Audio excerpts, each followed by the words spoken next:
It's time for breaking bread with Papa. Hey, don't you know? Hey, it's sourdough. Hey, it's time for breaking bread with Papa. Hey, don't you know? Hey, it's also a show. Hey, everybody, welcome to another edition of Breaking Bread with Tom Papa. I'm Tom Papa. Thank you so much for being here at the table once again. We have a great show for you today. This one is really special. This is my good friend Ian Bagg, hilarious comedian. He did a quick bite on an earlier episode of our podcast, and I just love him so much. We have so much history. He was literally from the very beginning of me being a stand-up comic, and we lived around the corner from each other in New York on the Upper East Side. He's such a special guy, and we have such a great conversation, and you'll see all the history that comes out of it. And he grew up like way up northern Canada in this tiny, tiny little place. And I think that really adds to what makes him so special. He just has a different perspective on the world.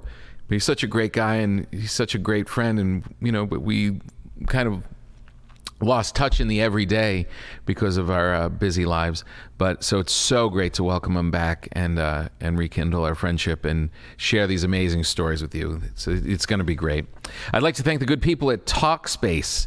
Talkspace, whether you need support through the end of the year or help starting the new year strong, Talkspace online therapy can help. You get matched with a licensed therapist at Talkspace.com, and you get $100 off your first month with the promo code PAPA. We all need someone to talk to now and again. We all need some help and some guidance, and just to vent things out wherever you're at, whether if you're feeling healthy. Sometimes you just want to work through some problems. There's a great service, Talkspace. Go to Talkspace.com, get $100 off your first month with the promo code PAPA. Okay, so we had on my way here, I baked bread for Ian, of course. When we were together in New York, we were eating bread, but then he lost a whole bunch of weight by not eating bread at all. And I went into this thinking, okay, he'll accept my bread as a gesture, but will he enjoy it? Will he just give it to his wife? What's going to happen? Where is he at? And I'll give you a little spoiler because we just wrapped the conversation. He's back on bread. He's back on bread, and when you go back on bread, you're just enjoying your life a little bit more. and it was really nice. I got to make it. I came back from my shows in Boise and Spokane. Thank you for all you that came out to those theater shows.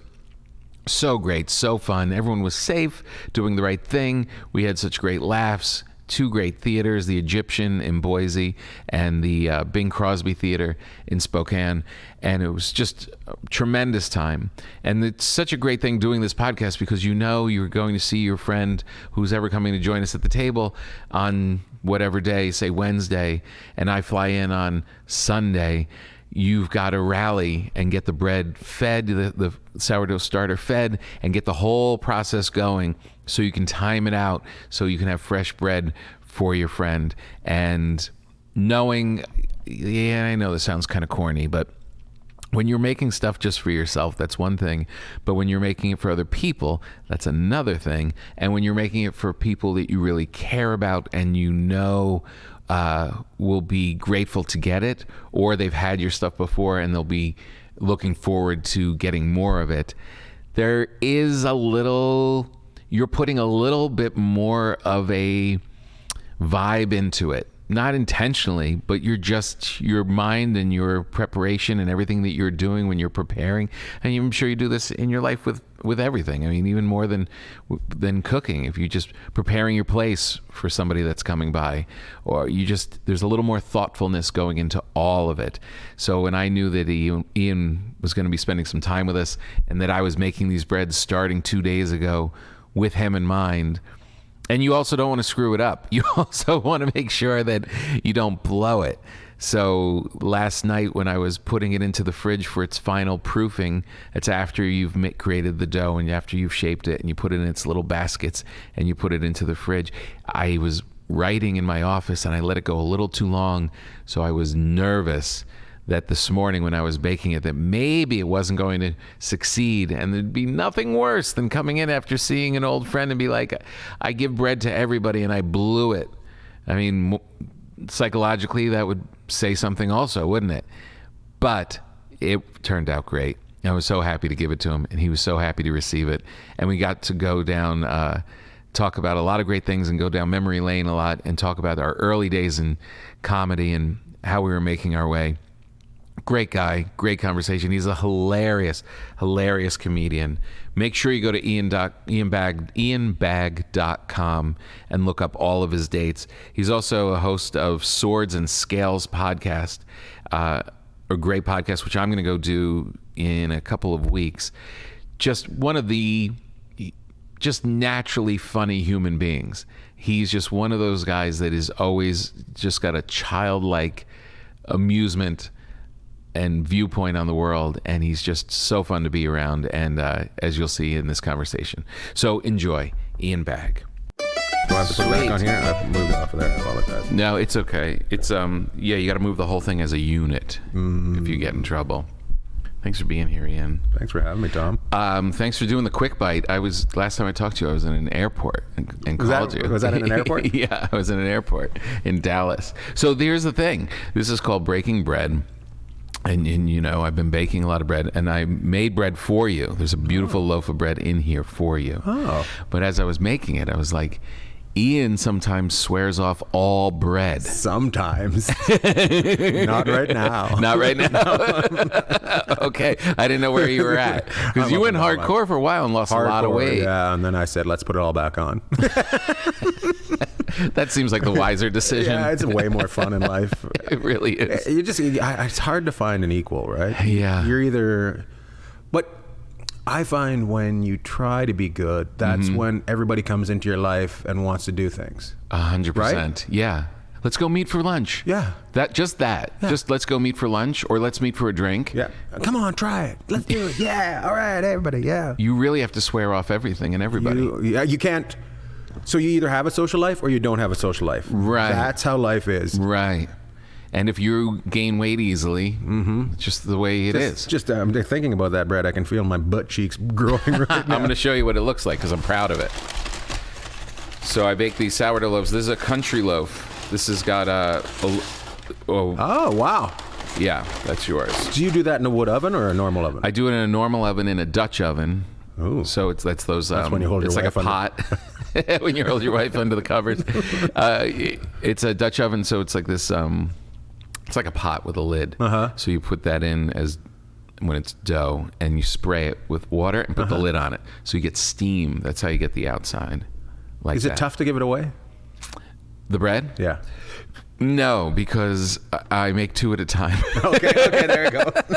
Because I would think it would be tough to give if you only made one. Yeah. To not know how it is.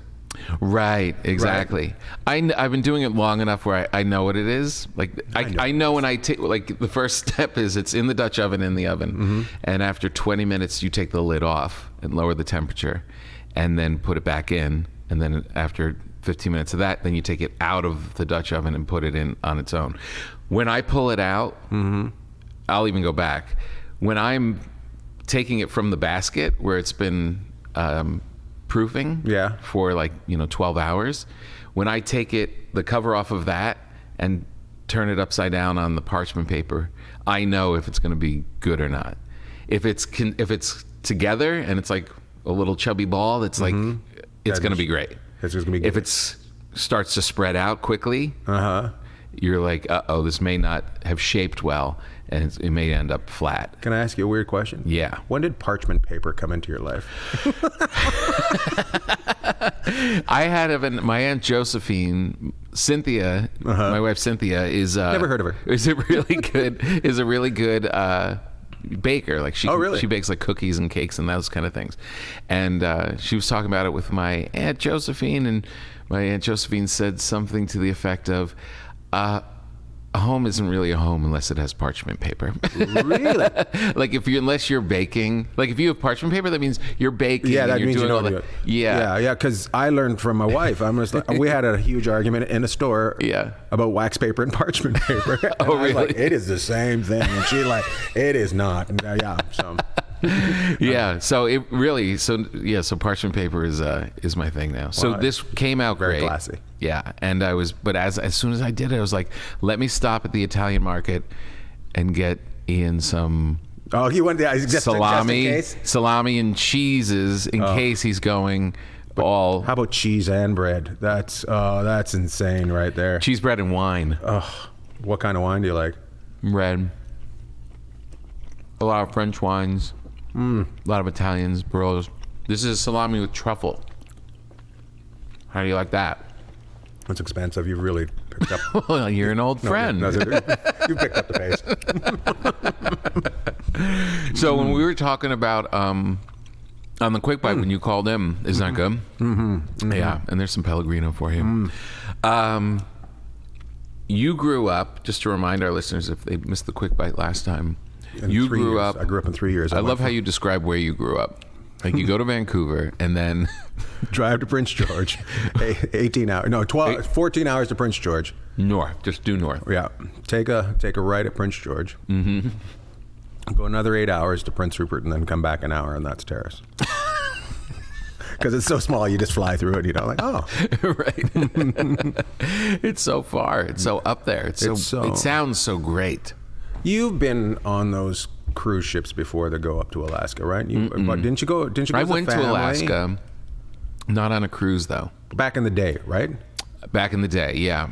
Yeah. I went to right out of college. I went to Alaska and hiked through Denali and stuff, and then hung out in Seward, which is like this big, like bay, like up there. Did you hang out in Ketchikan?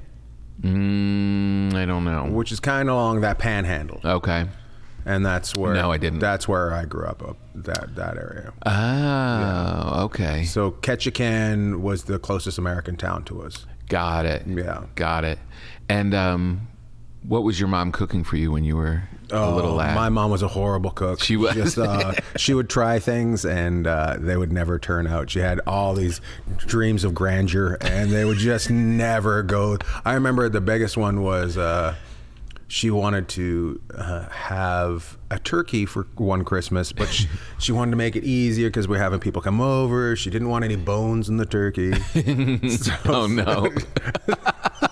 So she had it deboned, and it was just like just a flat turkey.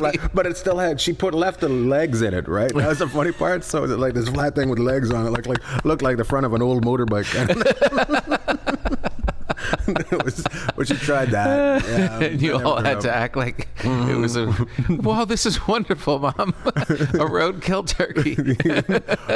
Yeah, we tease her about that. And my mom worked weird shift hours too. She was a nurse, and sometimes she would just get up and make us lunches that were so weird. My mom was from Australia originally, so she'd just throw baked beans onto bread. Ooh, that doesn't sound bad. Not when you're 8. You know what I mean? Right. So everybody else, you're dribble, right? That was like your sandwich at lunch. Yeah. And then she goes, it's an Australian recipe. So we tell everybody it was Australian, and was like, and then you ask your grandfather, no, it's not. I never heard of that. Yeah. Who would put beans on bread? She's goofy, but funny enough, my grandfather was a baker. Oh, really? Yeah, they had bakeries and stuff like that. Where? So, in north, a place called Coffs Harbour in New South Wales in Australia. Oh, yeah. Was he still there when you were a kid? Yep, he was. So you would visit? Yep, and then they moved to Sydney. So we would go to Sydney, and then my uncle took over the bakery and had the bakery up there. Oh, do you remember the bakery? Yeah, I remember this huge. So the house was at front. They had a shop that was the bakery, and then they had this huge bakery in the back. And yeah, I'd go in there and there'd be guys working all night and stuff. It was stupid because they'd make like the sweets and stuff like that. Oh my God. Yeah, Yeah. yeah, it was good. Yeah, I know.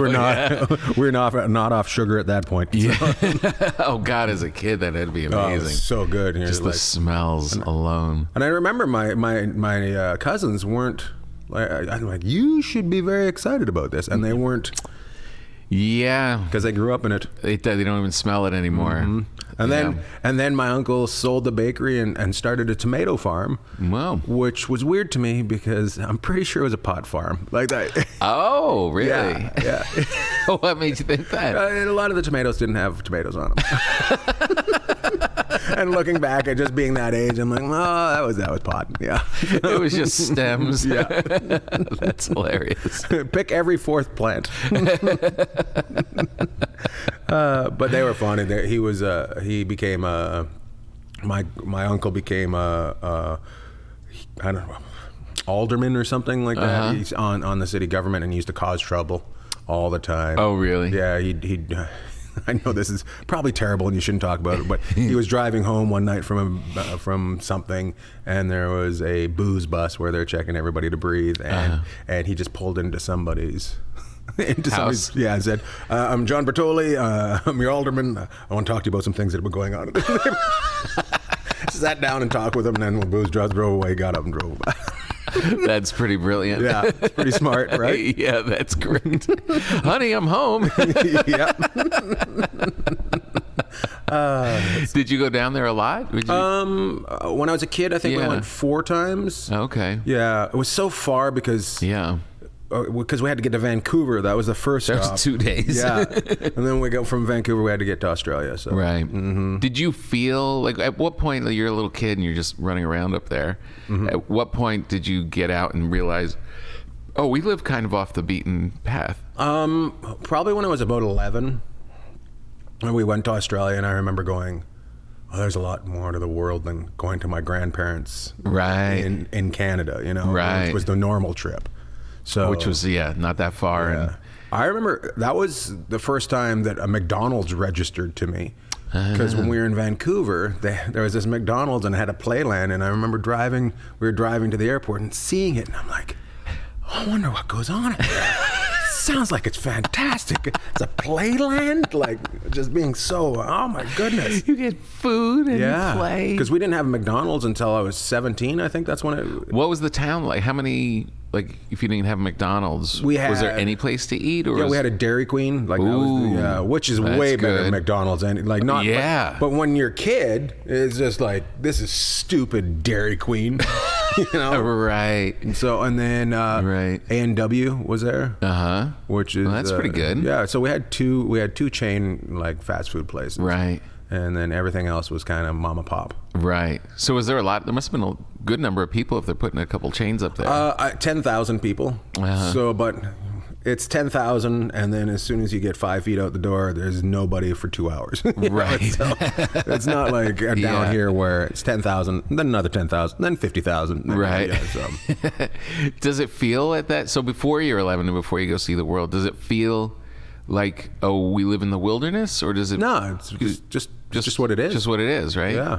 You don't know. You see things on TV and you don't understand why you don't get them. Because there was a lot of that. But we also got American TV. So when I was a kid, we got 2 Canadian television stations and 3 American television stations. Right. Isn't that amazing? Yeah, I know. 5 stations. 5 stations, and we loved it. But we would see the American stations, and they would have stuff like cereals. You'd see cereals, and then you go to the grocery store. And, no, we don't have that. You know. Right. And then you'd find out they weren't even in Canada. It wasn't. Right. Yeah. It wasn't just because where you lived. Yeah. I remember trying grape nuts for the first time. I remember seeing grape nuts, the commercial for grape They nuts. did have a big campaign when we were kids. Yeah, and I was just like, it's going to be awesome. Yeah. And then we get it. I'm like, oh no. They lied. Yeah. We got the seeds of the grapes. Is this the Canadian version of grape nuts? We've been ripped off. There is no grapes in this at all. It was just horrible. Oh my God. What did your father do? My dad was a heavy duty mechanic for big equipment. Oh yeah. So he worked for the Department of Highways. So he'd put, all that stuff that builds roads. Yeah. So in the ice road truckers kind of stuff in the winters? Yeah, but we had no ice roads, but they were building roads all over the place and keeping. Right. In the wintertime, it was to keep the snow off the highways. So Right. but it wasn't like a freeway. It was 2-lane road. Right. So I did a show last year or 2 years ago, the before times. The more times. In North Dakota. I was in Fargo. Oh, my. And then I had to go to whatever city was west of that. Why not? By a couple hours. I don't know. I forget where it was, but we finished the show in Fargo, and they came to us backstage and they said, "You've got to leave tonight." Like, no, we've got a hotel. We're staying here in Fargo, and then we're going to go in the morning. They're like, no, snow's coming through, and once the snow and the winds, and once that drifts over the 2-lane highway, you may not cross for 3 days. So Right. you're going to have to go right now. I love that. I love that. You're tired? Doesn't matter. Go. Right, exactly. We just got in the car. Okay, we got to go. That is crazy. Yeah. Who was that? Who are you with on that one? I brought Paul Morrissey. Nice. He's from that kind of weather, though, right? He's from Buffalo. Yeah. So he knows how to get through that. Yeah, it doesn't bother him so much. I remember I went to Aspen for the comedy festival, and they had a big snowstorm. Yeah. And the improv people were there, and they came to me and they go, Ian, we're thinking about driving up, because the planes weren't getting in. We're thinking about driving, we're thinking about driving up, but none of us have drove in the snow. Will you drive us? I'm like, all right. So, hilarious. Just a big old 4x4 we're driving. I'm like, There'll be showbiz LA people in the back. We got there before everybody, and they're like, oh, that was crazy. That's so great. So if your mom was a bad cook, when was the first time you got good food? New York. Really? Vancouver. When I first moved to Vancouver. So not till you're like heading towards comedy? Yeah, definitely. Definitely, it wasn't. Yeah. So yeah. What was dinner? What was dinner on a Ian Bagg high school night? We would have stew a lot, where it was like easy to do. Cook for a long time, stay for the week. And I still, to this day, cannot eat roast beef or stew. I'm like, oh, really? And my wife loves roast beef, and I'm just like, no. Because you just had so much of it? Yeah, I just hated it. It wasn't good. No, I'm like, oh, we should have hamburgers sometime. So I remember when I went to Vancouver, it was going out for Italian was big, right, exciting. Different. Yeah. You must have been like, your first Italian restaurant had to have been mind-blowing. It was, and then you look back on it and you go, oh, that wasn't even good. Right. Yeah. So that was just somebody using tomatoes. Yeah. It was just some dude that never been to Italy. Yeah. And then you go to Italy and you go, oh, this is what they're talking about. Right. Oh, yeah. That's the best part about stand-up. Is we go to all these places and we get to try things, and we get to go to places that most people that are just tourists don't get to go. But No, like, exactly. Hey, come hang out with the locals. Right. Yeah, exactly. And you're just like, oh, yeah. This is South Africa. So how much of you is in comedy because of the comedy, and how much is in because of the food? That's funny.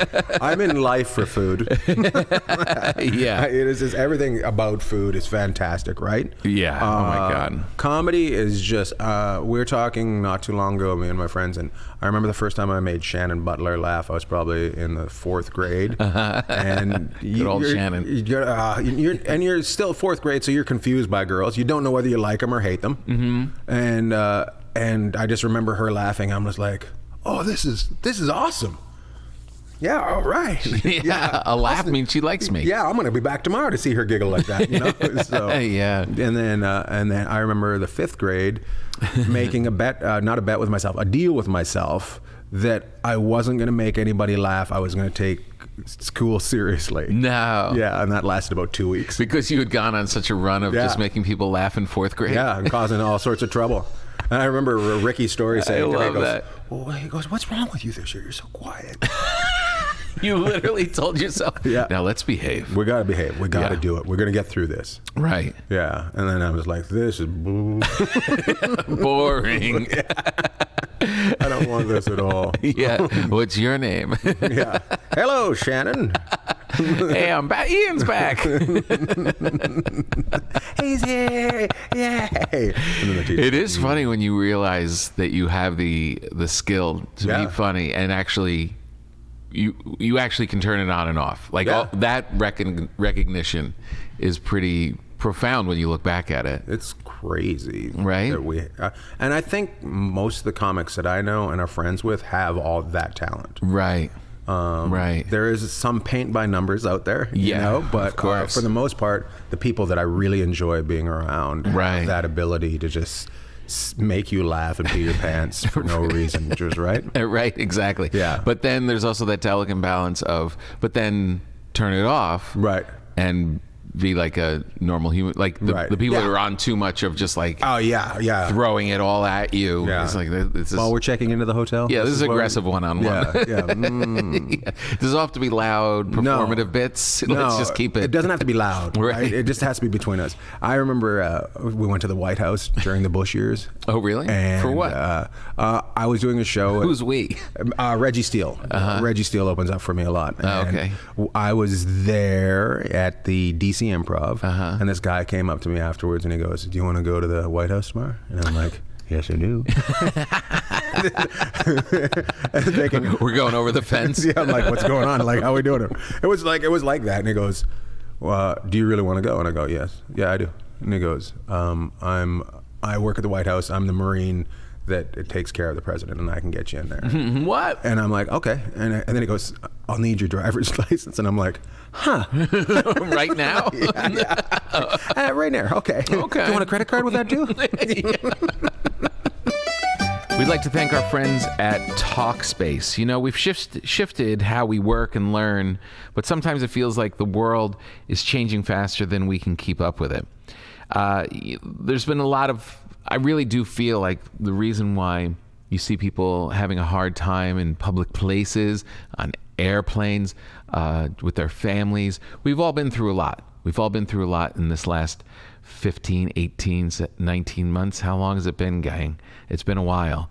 And you take normal life and you throw the whole experience of the pandemic on top of all of us. Whether you fared well or not, you had to try and keep it together. And sometimes you just need a release. You just need to talk to somebody. And that's where Talkspace comes in. The people around us make a huge impact on our lives, and life's pressures can cause those relationships to change for better or for worse. And as our year ends and another holiday season comes up, for many of us, that means travel and family. Wouldn't it be nice to be able to discuss the stress that comes with traveling and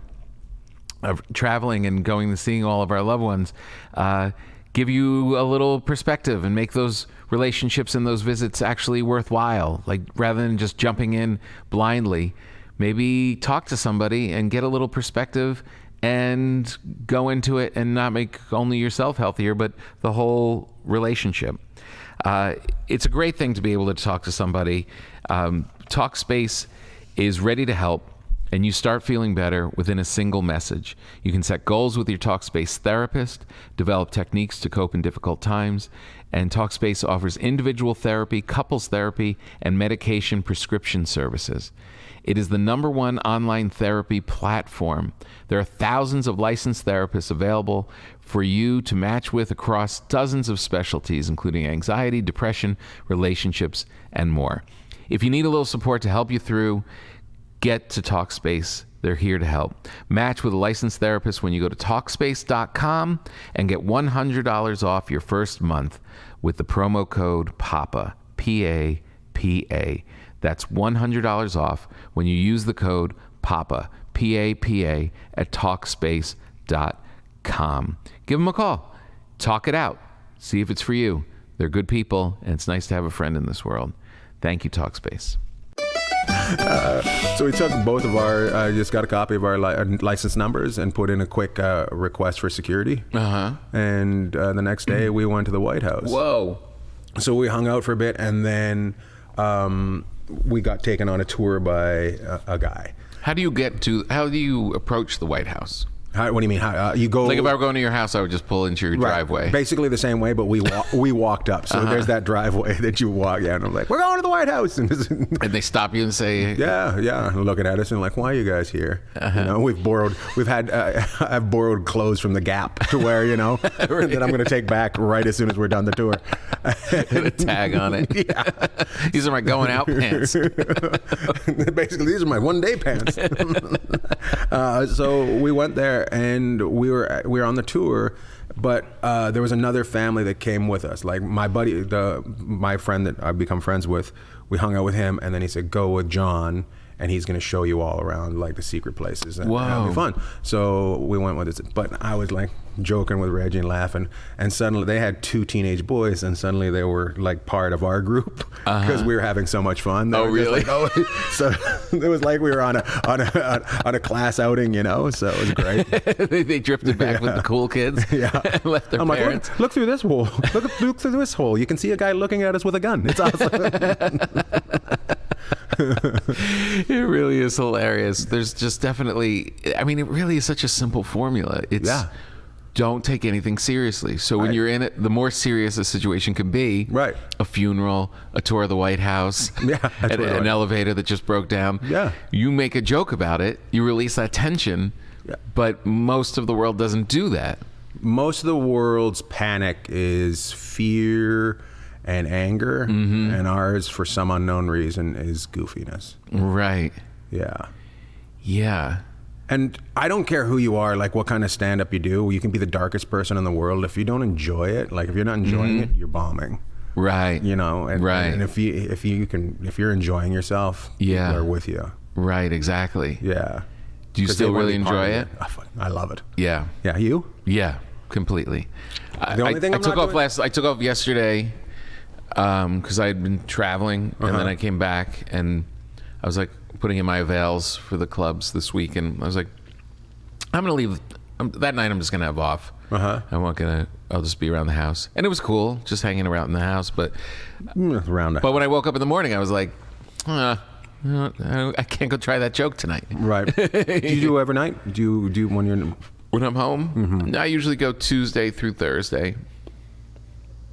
And then I'm usually on the road. I haven't gotten back to that yet. I'm only doing the Comedy Store in Largo. I want to just keep it simple. Remember, like when we started, it would just be the comic strip, and then we would go there every night, and then once in a while, someone would get a spot somewhere else. Right. But it was simple. It was like you didn't have to think. You didn't have to think about where you're going, what you're doing, where you're parking. You just go to that club, and I'm just doing that. Like I'm just going. I just want to keep it simple. I think that's a brilliant idea. Yeah. I think I'm still. Well, I had COVID, so that took me out, and then. Yeah, what happened? Well, You were vaxxed. I was vaxxed, and then I was in Vancouver doing shows, and I let my guard down.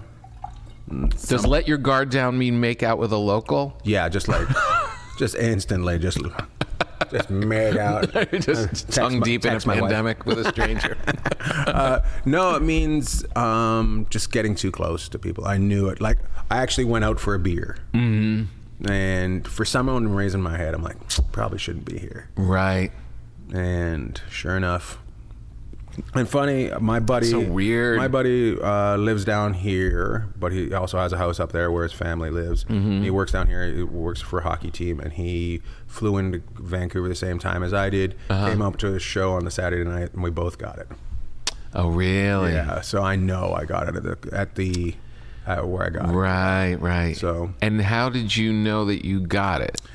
Well, I tested again because I was going to see my parents. Not because of any symptoms. Not because of any symptoms. And I was negative. And I stayed with my parents for 5 days, and I had to test again to come back to America. Right. I was negative. I had some sort of kind of like, I was just like woozy. And then I was going to Pittsburgh, and I was going to be inside a radio station for the whole week. I was going to be at the radio station, then do the stand-up at night. Oh, okay. I wanted to test and not be, again, because I was going to be around people. Right. And I tested positive.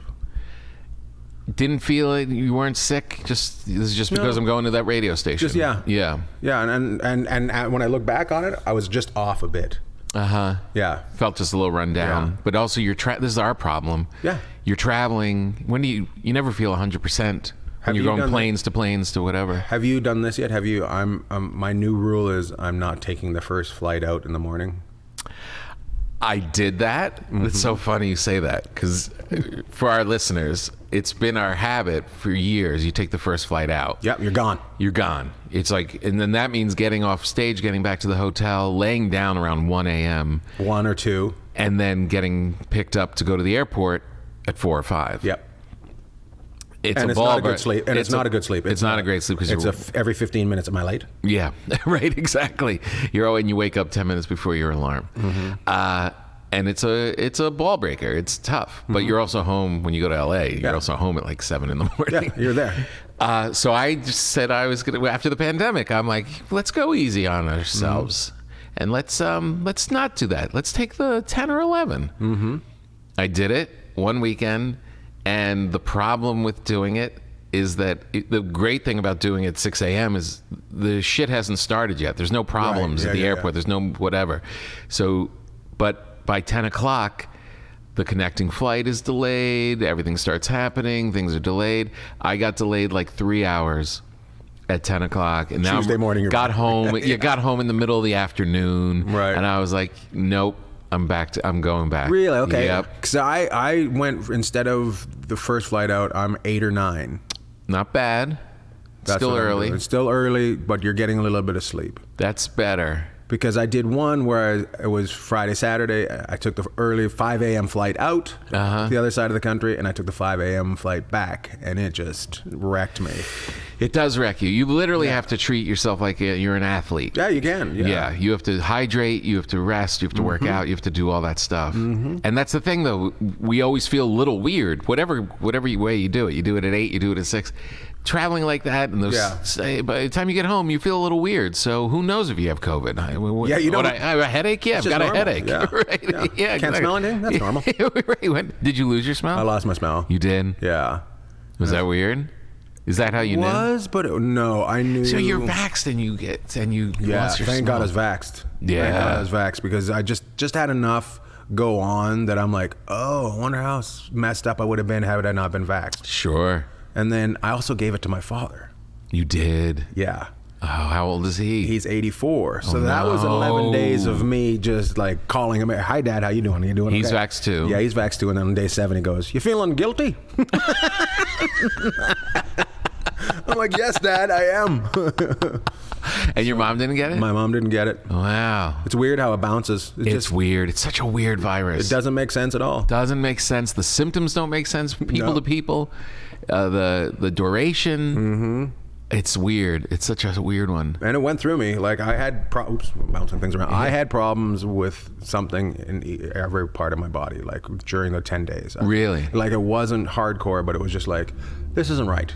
Right. Right? Your body's going to town against it. Yeah, it's just How long did you feel weird? 10 days. Full 10 days. Full 10 days. And then afterwards, it took a while for my smell to come back. And then I had a little bit of memory problems. I was just like, what? Yeah. Memory problems? For about 8-9 days, I was like slipping on words and just looking at things and knowing what it was and not being able to grab it. Yeah. That's serious. It's panic. But then I called my doctor. I had a long talk with my doctor. My doctor's like, everybody's having this. Really? Just don't know how long it's going to last for. And what came back, your memory or your smell? Smell came back slowly. And it was funny because I was using a body wash to smell every day. Yeah. And then I was like, and then I'm like, oh, it just reeks. Oh, really? Yeah. Oh, that's great. Yeah. So. Oh man, that's so weird, Ian. You really had it. Yeah. You probably got a good dose of it if it. Probably, yeah. I'm so that so weird bar. The funny part is I got Johnson & Johnson, so it was only 74%. You know. So I know. I just heard today the Moderna's the one. I got Moderna. You got Moderna? Oh, look at you, fancy. Yeah, pants. So fancy. I thought the Pfizer people were leading. No, I knew Moderna was going to be number one. You did? Yeah. They're just the way they did it. You're just like, oh, they're on to things. They're coming out with a flu shot booster shot combo. Oh God, I love it. Isn't that good? You get From both. Pizza Hut. Comes with a 12-ounce soda. I bought this focaccia, by the way, I wanna try it. as a last minute. Where'd you get it, Ralph's? No, at the Italian deli, and it's not that great. It was right next to the. It was right next to the register. There, it's a. Do we judge it? Yeah, we can judge it. It's a little dry, right? It's dry. They don't do great breads there, which is so weird. They have everything else dialed in. Like that bread is going to be so much better than that bread. That bread has got me excited. Yeah, you want me to cut? I'm going to cut you that. Yeah, just a little. I didn't know how it worked. I don't want you to. I usually just send it home with people, but this just came out this morning, so it's this isn't a great knife. There you go. Okay, I'm going to keep going. Keep going. And finger gone. I know. This isn't a bread knife. Just starts bleeding in the middle of the podcast. Can you cut that in half? All right. I'm only doing this because I've never had like a lame bread on the table, and I want to have a comparison. Here you go. That. Look at those bubbles. Look at those little bubbles in there. That is a beautiful great. little piece of bread. What butter do you like to put on bread? Oh man, there's this French butter. And I know butter. our listeners are going to be angry, but why? Because I keep bringing it up and I keep forgetting the name. It's hard to get. It comes like in a wheel. Oh, this is good bread. Right? You don't even need butter on this bread. No, you don't. But you toast this tomorrow and put butter on it, you're going to be in heaven. That's good bread. Right? Good for you, Tom. Yeah. You picked up quite the hobby. I know. This is way better than fishing. That's what I keep telling people. If you're going to get a hobby, it should be one that you can eat. Right? That's good bread. So, how many ingredients are in this? Flour, water, salt, and yeast. That's it. So the No key, soda. No soda. Nope. No, but the wheat flour is malted. Oh. Good. That's where it is. You have a sensitive palate. Yeah. So the thing that makes the bread different is your sourdough starter. That's your yeast. Yeah. That's your active yeast. So you can feed that and manipulate the flavor of that depending on what flour you're feeding your starter. So if you put in different types of flour, like some wheat and some all-purpose, and change those ratios, you can get an earthier or more sour. You can let the starter get a little older. Like if you should be using it like at noon and you let it go till even like 8, it starts to get a little more pungent. That's where you get that sourdough sour taste to it. And this won't really be that sour, but it'll give you a little aftertaste when you're done. Yeah. Right? Yeah. This is better than a sourdough you'll get in San Francisco. I think I said sour dead, but sour bread. I love that thing that you use, that toasts the outside is pretty crazy. The way it, the crust, the way the machine, the baking, the Dutch oven, the Dutch oven. You know when you fart on your wife and bake bread. You know when you what's the thing when you fart on your wife and bake bread? Yeah, that's a good crisp. So it all comes down to like using different kinds of flours and trying to find the combination. Like this is a country blend, so it has some wheat, a touch of rye, and all-purpose. So good. So you kind of like play. Where do around you go to get your flours? Do you go to a certain store? I import it from Utah. It comes in these 50-pound bags, and it costs more to ship it than it does to buy it. So you have to get booked or get my van. It's central milling. That's then. Oh, they do it themselves in a small venue. Or? Yeah, it's like they just do these flours, and they have a whole bunch of different kinds. And so good in the middle, right? Yeah, it's good stuff. I interrupted your butter talk. Oh man, I wish I could find it. Maybe I can find it on my phone. Can I pitch a vegetarian butter? Yes. Mykonos makes a butter that is a really good butter. People try it. Try it, give it a try, and then judge me. But I am like you. I like the French butters. Because they have a little salt to it. I don't. My wife does this every so often. She gets the unsalted butter. It makes me mad. That's good for baking if you're adding a lot of salt in the recipe. It's funny. I just called up butter, and I have a picture of it, but I don't have. It's out of its container. It comes on a plate. I should try and find it though. They really make. Another thing I like to do. Maybe you'll like to do this because you're from up near the sea. So you take this bread, just toasted, lightly toasted, with cream cheese and sardines and capers. Interesting. Ooh, sardines. That's one of my favorite things in the world. Here's another fun garlic. Have you ever rolled it out to a pizza dough? Yes. You got to change it a little bit. Like you can use your sourdough starter, but you use a different flour. Because you can tell by this crispy what it'll be so good in the pizza dough. Yeah. Soaking up an oven. The real big thing, like if I really start to lose my mind and I'm going too late. If I've got it's true 6 years later. Yeah. If I start building a stone oven in the backyard. Oh. That would be the key. Why wouldn't you start that? Because I'm not sure. Do you live in the same place in the valley? No. Where are you now? Near there. But we bought another spot. We won't tell the people. Yeah. 6141. Why wouldn't you build it? Why wouldn't you build one? I'm not sure. Well, there's two things: the government and my wife. I'm not sure. Which is worse, though? My wife is more restrictive. She likes her yard, and there's. Yeah, but how big? You're not going to build a whole bakery. You're going to. It wouldn't be huge.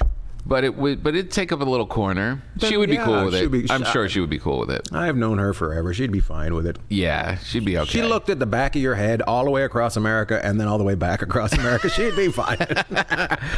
Did we talk about this recently? No.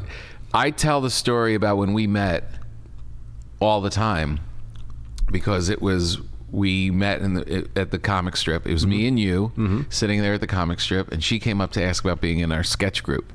The Milk Duds. And she came up and we talked, and there was just like this chemistry, and as soon as she walked away, you just turned to me and said, "What the hell just happened there?" Is that right? I can see that. You don't remember that? I don't remember that, but I tell it all the time. You were like, awesome. "What the hell just happened there?" I was like, "I don't know, but I don't know, but I gotta hit my sparks too." She's in the sketch group. she's in. Do you remember that thing we made when I was dressed in a grass skirt? Yes. Why were you in a grass skirt? We were doing a thing about New York, and I was you were basically Steve Irwin, and I was your trusty companion. Outside the sketch group. Yeah. No, I was thinking about that the other day. I did a thing. I had an idea called Wild America, Wild America, where we were treating it like we were doing a nature documentary, but with human beings. Yes. And we were watching like businessmen and stuff. And I was in a safari hat, and you were in a grass skirt, and we just ran around Manhattan. And not one person asked a question. Nope, nobody cared. It was awesome. I remember us standing on a parking lot and with binoculars and looking down and being filmed from. Oh, it was so good. It was really fun. I wish. How did that not get made? I don't know. You know why? Because it wasn't. It should have at the time. It should have because we were just making stuff, and no one was making stuff back then. Yeah. It wasn't like now where everybody's got like high quality production. Yeah, I don't know. It had a funny voiceover. I don't think we even got a meeting off of it. How do we not get a meeting off of it? We just had bad agents, maybe? I don't know. Somebody was in charge. It's not too late. That concept actually would be better now that we're older. That'd be funny, us going to different countries and walking around and taking me in a grass skirt. We'd be walking on a fine line of racist content at that point. If I just stay white, it doesn't, Right. It was just me. We didn't change my color or anything. No, exactly. Oh, I'm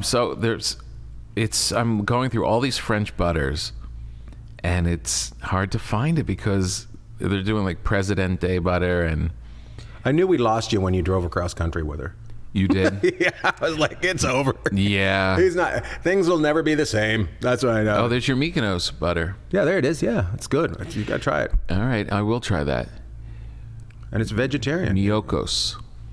Miyoko's cultured vegan butter. Yeah, give it a try. Yeah, I will try it. For the people. For the people. I just did the thing where I put cheese on the crust. Mm-hmm. I don't know what the pizza would taste like. I know. Yeah, I know how this would be if it was a pizza pie. Oh, it's so good.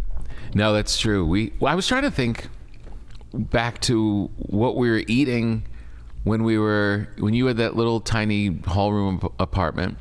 And I had that little shitty one over the garbage cans. Mm-hmm.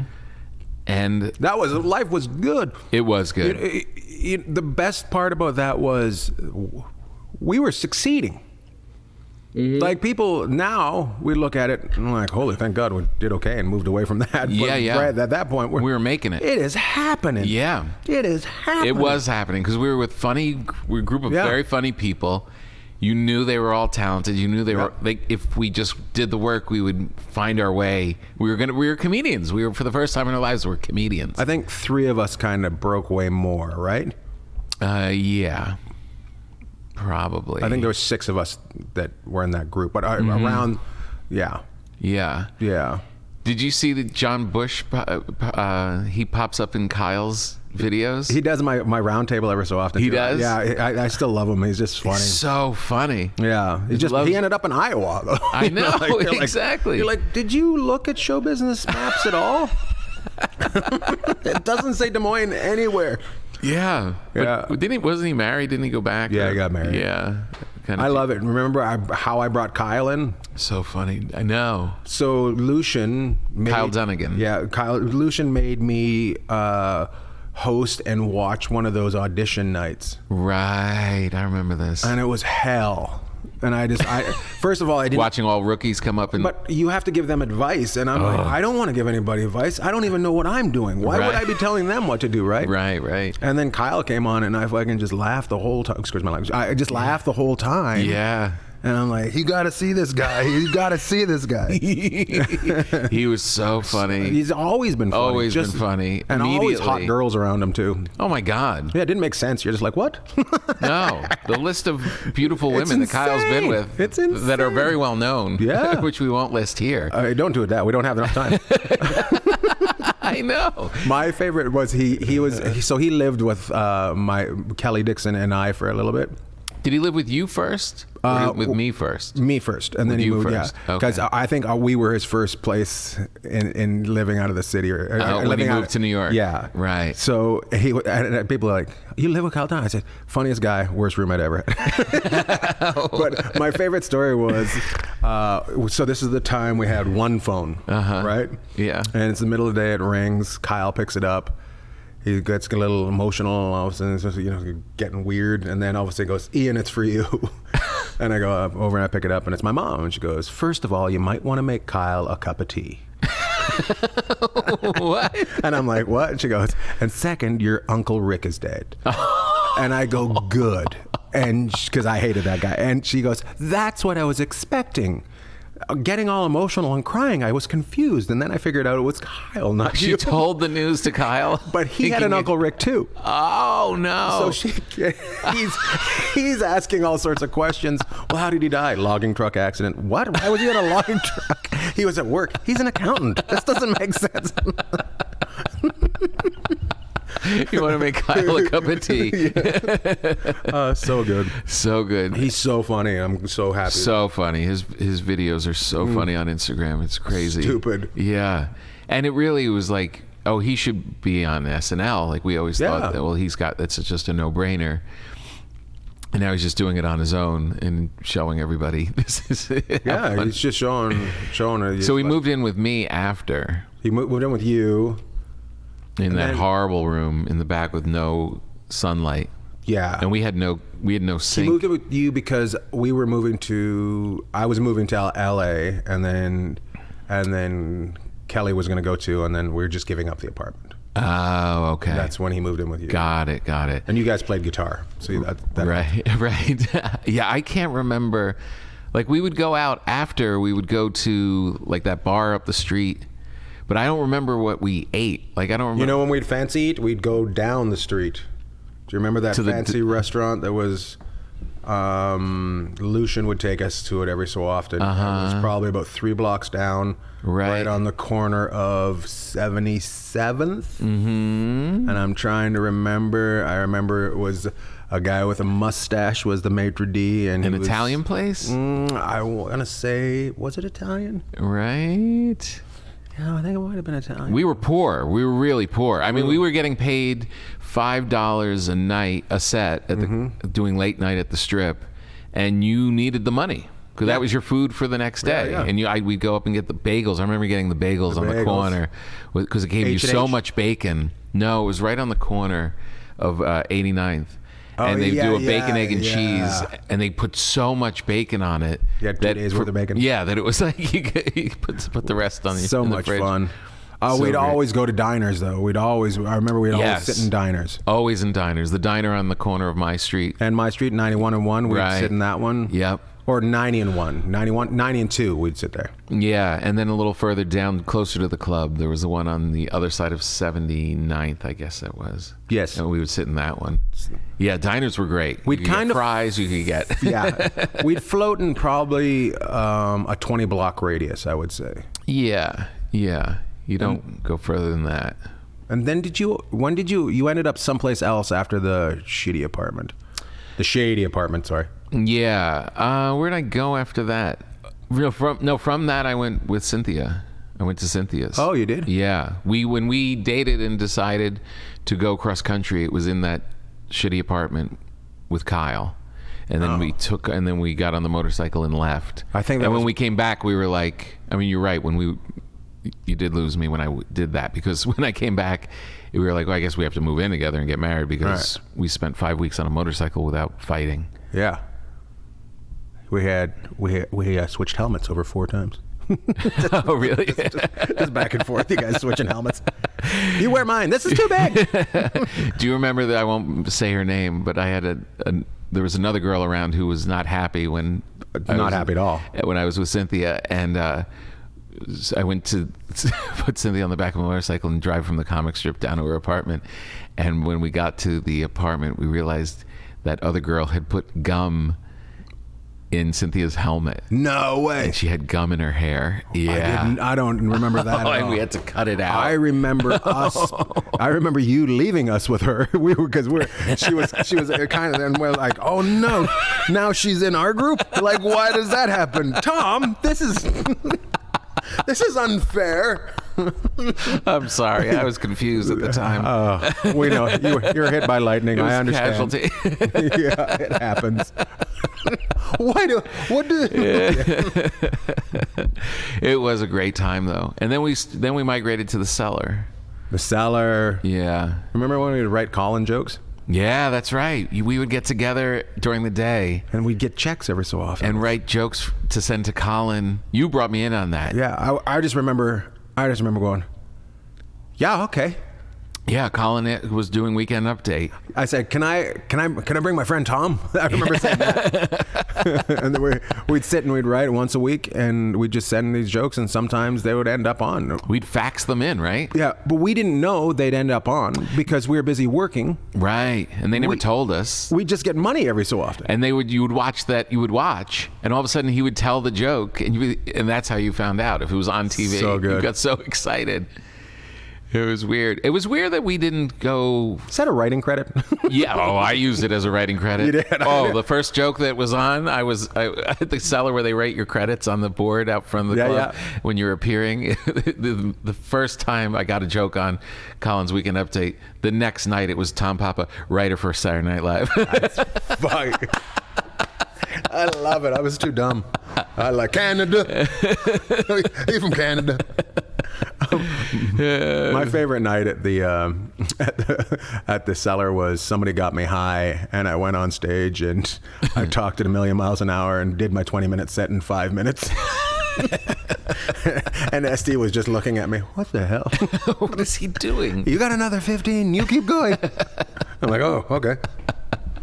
We were so poor that it was. That's another place that you we had to figure out getting from the comic strip on the Upper East Side to the cellar for your next spot, and you had to be crafty about it because you couldn't afford a cab. You had to share it. You couldn't jump. There's no getting a cab and just going downtown. You had to figure somebody else out that was going down, Right. either Boston or And if you got screwed and no one else was around, you had to hustle. You had to run and to the take 2 train trains and connect. and then hope that it go. E's out of service or whatever.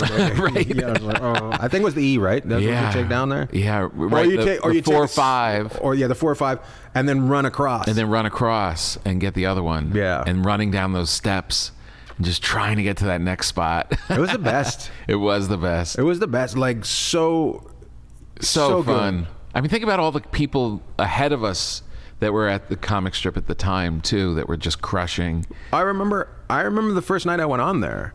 Because I came down from Canada because Lucian told me he'd put me on stage if I came down, and I took that as you should move to New York. So, so I came down on a train with $700 in my pocket, got off the train, had no place to stay. Oh my God. Found a piece of paper with a youth hostel phone number on it. Called the youth hostel. Was paying $14 a night for the youth hostel. Wow.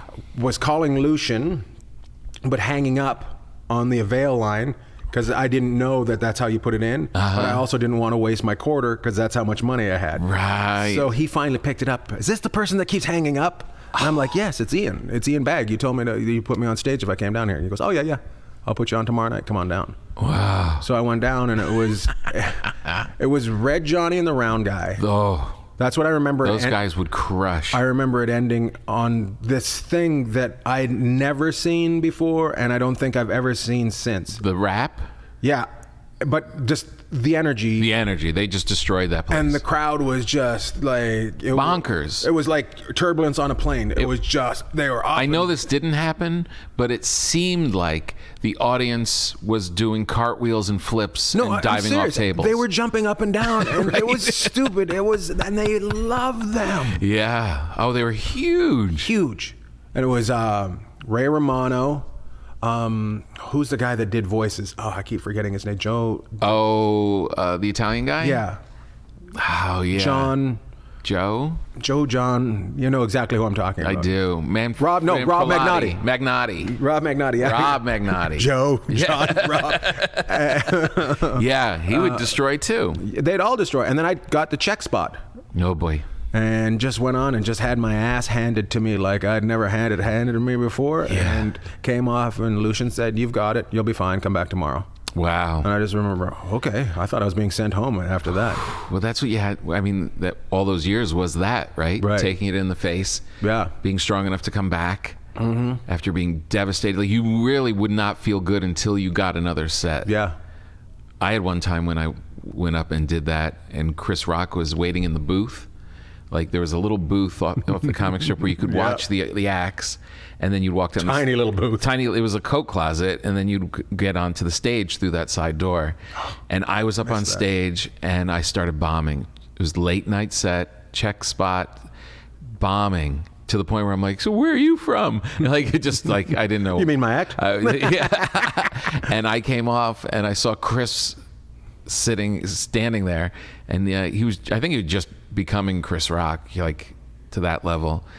And I just come off, and I'm like all sweaty and confused, and I see this great comedian. I'm like, hey, are you going on next? And he looked at me and went, I was gonna.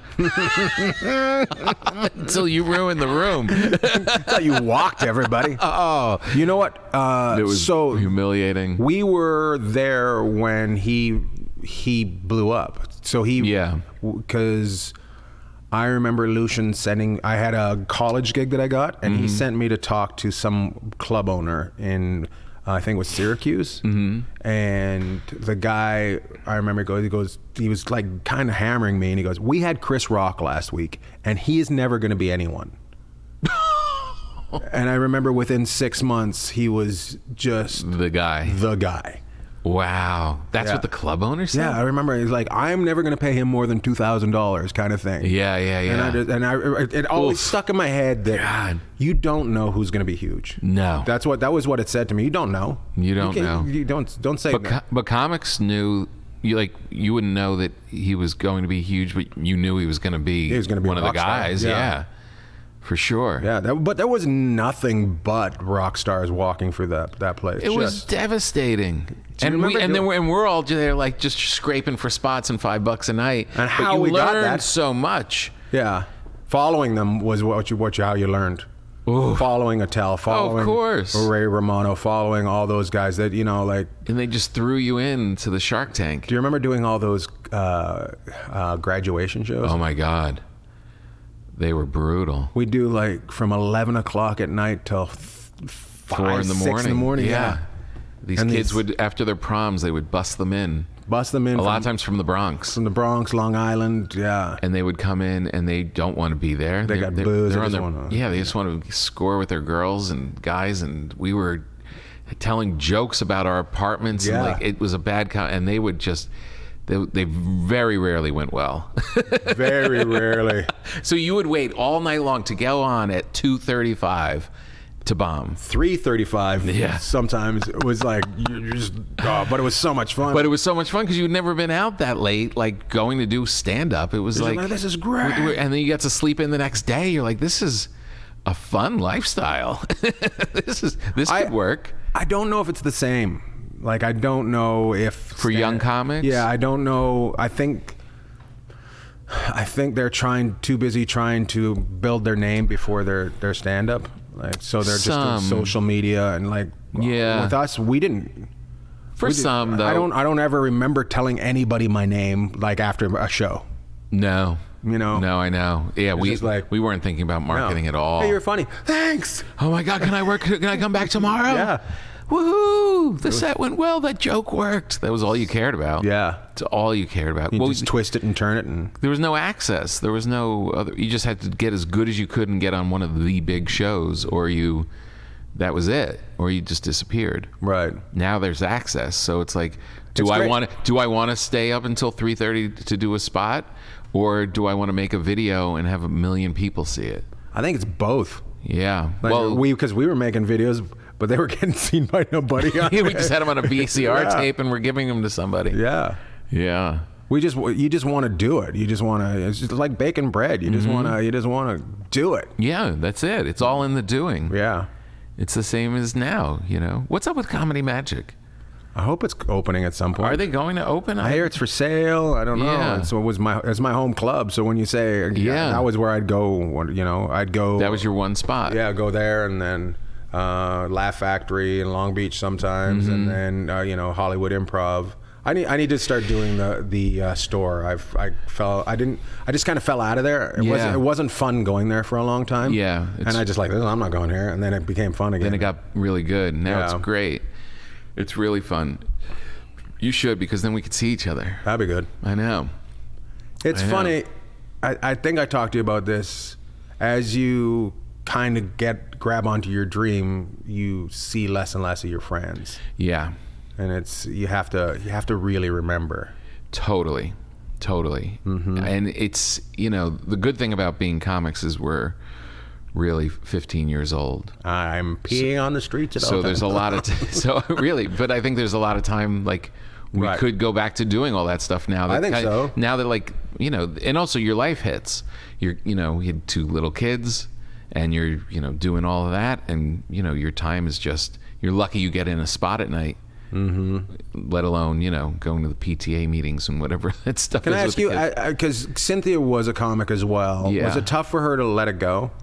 It was natural, because once our baby showed up, she was like, I just want to do this more than anything else. Mm-hmm. But then when we were in New York, she was able to go back. She started going back on stage because she knew everybody from the Cellar. Right. And the Cellar was like in Mazzilli at Gotham. And she was able to they were like, yeah, we know you're funny. We just welcome back.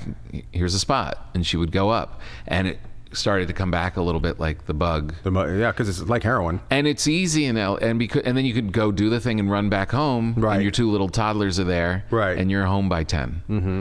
And when we came out to LA, the whole thing was different. She didn't have those home clubs. Right. So she would have to go to like some coffee shop in Silver Lake to go on. And It was to all the extra work you have to do to get on stage as a young comic. Mm-hmm. You're not doing that when you've got kids at home and Right. want to do that part of it. You know what I mean? So it was difficult, but she was such a great mom and was just so cool with them that. She's a great person. Yeah, and it just Do you worked. remember Christmas? Are you picking her up at Christmas? I just remember hanging over the front of the car.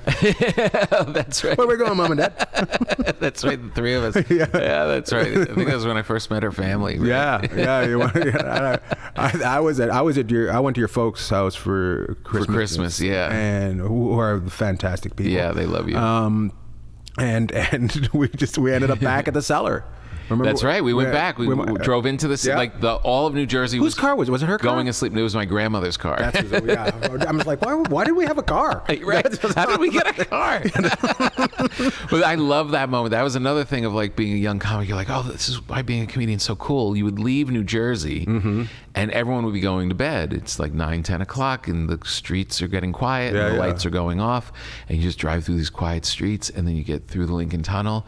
And it's the reverse. And everyone was waking up and everyone was getting ready to go out and you park the car and go down to the cellar and all your comedian friends were there and it was like, it felt so right. It felt so natural that we shouldn't be going to bed. We should be going out and telling jokes. Did you have a parking spot?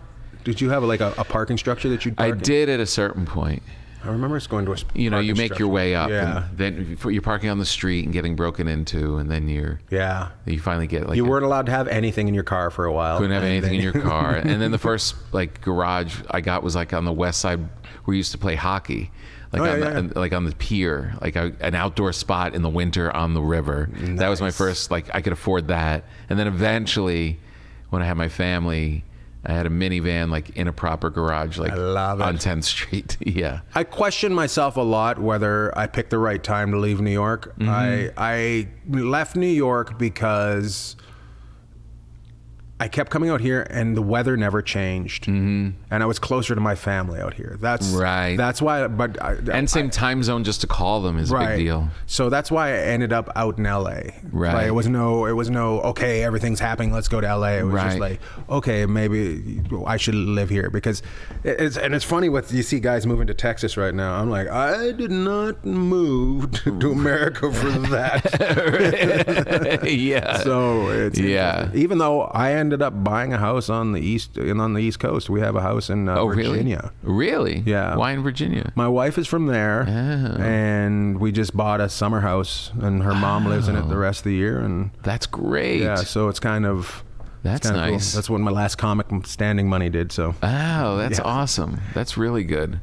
Well, yeah. I mean, life is just a giant tsunami. yeah, And but we are young and vital enough. Vital. And now kind of have control over what we're doing. are you that we confused? should- Are you confused how it went so quick? Yes, until, it's that time thing. On the one hand, I can't believe it went so quick. Like it was the 9/11 20th anniversary. Do you right? remember? Do you remember us talking about how 9/11 was going to be a 20-year war? Yeah. Oh my God. We thought there were going to be attacks every day in New York. But we're just like, it's going to be trouble for us. I know. It's never going to be the same. It was so that conversation was 20 years ago. It was like insane, and it seems so fast. But then when you add up all the shit we've done, all the gigs, all the stuff, all the marriages, all the whatever. I mean, there's a lot of stuff. Like there's a lot of stuff like piled up in there. It's like, yeah, that fills up 20 years. yeah, I guess that does. Yeah. You know what I mean? Sometimes I just look and I go, oh no, I've only been here a year. It's Right. like, Oh yeah. it does that, and then you're like, oh, it's been 15 years. Okay, yeah, all right, yeah. So, because I left 2001 just before 9/11. That was just before. the summer, the August of 2001. LA's a different thing. A lot of people blamed me for it for a while. I think LA's different too. I think everyone miscalculates LA because they kind of don't embrace it right away. So Right. like to say like, oh, I've been here 15 years is like, yeah, really? Right. Yeah, it feels like it should have been 6. Right. I love it. I love Los Angeles. I do too. I think I love New York and I love Los Angeles. I think they're the best places ever. I get mad at New York. I'm like, will somebody clean up? Right. And I get mad at And LA. stop this winter. Yeah. Can we just do more than a 3-story building here in New York? I mean, in Los Angeles, so we can be closer together. You know, so it's got those things. But I enjoy it. It's a dream. Like for you, I don't know if it's as far of a dream because you were so close, you could see the lights. Right. The lights were imaginary where I was from. Right. So. Right. And I you know, I'm just. I could so see the happy. Empire State Building from my desk as a boy. That must have. Did you just dream about living there? Oh yeah, I would sit at my little desk and like through the trees, and in the distance was the Empire State Building. You could see it. So I was always like, oh, what's going on in there? I can't wait to get in there. So for you to not have like, if you're looking out and seeing the Dairy Queen. Yeah. Oh, I just can't wait to go to the Dairy Queen. It's going to be fantastic. Well, you're the best, Ian. Thanks for making the trip up to do this. Thanks for having me with your bread and your cheese and your meats and your. Oh, I love you. And I really do feel sincerely that now that we're spit out of this crazy thing, we're kind of like in a nice groove of where we're at. We should hang more. Would you like to come to Long Beach for dinner? I'm busy. You